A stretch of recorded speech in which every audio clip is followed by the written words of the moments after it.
உலகத்திலே மாவீரன் அலெக்சாண்டர், உலகத்திலே மகா பெரிய கொடுங்கோலன் செங்கிஸ்கான் இப்படி எழுதினார்கள்.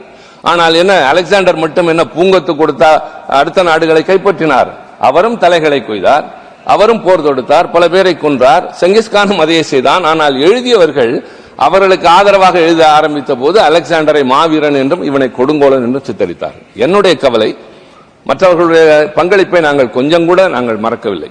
உங்களுக்கு தெரியாதல்ல, தமிழ்நாட்டில் திலகரின் பெயரால் திடல் வைத்திருக்கிறோம். நேதாஜி சுபாஷ் சந்திர போஸின் பெயரால் சாலைகள் வைத்திருக்கிறோம்.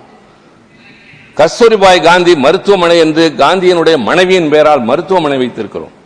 கமலா நேரு பூங்கா என்று நேருவினுடைய மனைவியின் பெயரால் பூங்கா வைத்திருக்கிறோம். நான் கேட்கிறேன், எங்காவது வடபுலத்திலே வாவு சிதம்பரனார் சாலை உண்டா? பாரதியார் தெரு உண்டா? யாருக்காவது வீரபாண்டிய கட்டபொம்மனை தெரியுமா? தயவு செய்து சொல்லுங்கள். ஏன் புறக்கணிக்கப்பட்டோம்? கேட்க வேண்டியது யார்? நாம் தான்.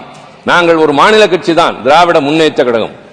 ஆனால் எந்த நிலையிலும் இந்த நாட்டுக்கு போராடியவர்களை நாங்கள் கைவிட்டதும் இல்லை, அடையாளம் காட்ட தவறியதும் இல்லை என்பதை நான் பேருவகையோடு சொல்கிறேன்.